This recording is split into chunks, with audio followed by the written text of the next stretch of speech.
aujourd'hui nous allons faire une leçon qui s'appelle « Je peux comprendre une petite annonce pour un travail ». On est dans la séquence sur les jobs étudiants. Donc quand on a une petite annonce, tout d'abord on va chercher l'intitulé du travail. Donc on va regarder le vocabulaire du métier. Si j'ai car washer, eh bien je sais qu'il s'agit ici d'un laveur de voiture. On pourra avoir d'autres petits métiers étudiants comme ça, comme babysitter ou encore les gens qui vont s'occuper des animaux, hein, animal care. En deux, je vais chercher le type de contrat. Est-ce que c'est un contrat full-time? Là, je comprends qu'il s'agit d'un temps complet ou part-time. Ici, on est sur du temps partiel. Hein. Ensuite, je vais chercher des informations sur les tâches à effectuer. Donc, je vais pouvoir regarder éventuellement le futur. You will be responsible for. Donc, vous serez en charge de, vous serez responsable de faire telle ou telle chose. Ensuite, je vais regarder les qualités requises. Je vais pouvoir m'attarder sur les adjectifs. Hardworking, ici voulant dire travailleur. Mais aussi sur les obligations. Du coup, je vais regarder quand il y a must, parce que ce sont les choses qu'il faut savoir faire impérativement. Ensuite, en 5, je vais chercher les inconvénients et les avantages. Effectivement, parfois, il y a des choses qui vont me paraître comme étant intéressantes par rapport à ma situation. Et à d'autres moments, ça peut être une contrainte. Donc ça, il faut bien l'analyser dans l'annonce. Et enfin, on va chercher qui recrute. On va regarder le contact. Est-ce qu'il s'agit d'un manager? Est-ce qu'il s'agit d'une famille? Donc là, c'est à voir à qui l'on a affaire, à qui on va pouvoir répondre si d'aventure on voulait candidater. Let's practice now.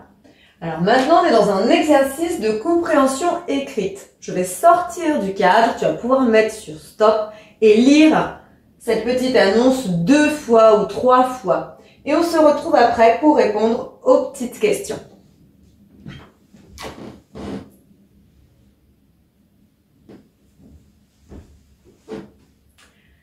Voyons si tu as bien compris ce texte. Que signifie caring comme ça? Est-ce que c'est bienveillant ou qui sait porter les bébés?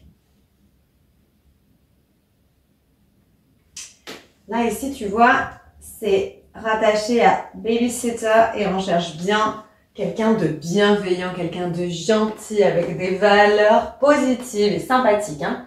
De qualité. Alors, de qualité. On va avoir patient.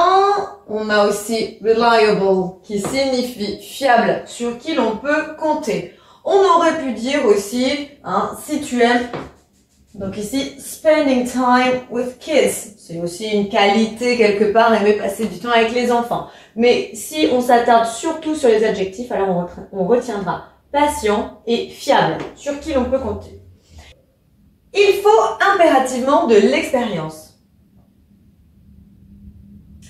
Eh bien, non, c'est pas impératif, hein, c'est écrit que c'est préféré seulement. C'est un temps plein, oui ou non? Non, c'est un temps partiel, on a bien ici un part-time. Hein. Pour finir, comment dit-on si tu cherches ou si tu recherches?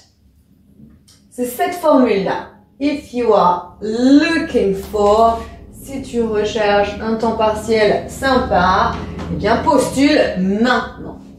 Si c'est encore compliqué, il y a des exercices en ligne sur notre plateforme. I hope it's easy for you now. See you later. Bye. Maintenant que tu as tout compris, entraîne-toi en faisant les exercices ci-dessous.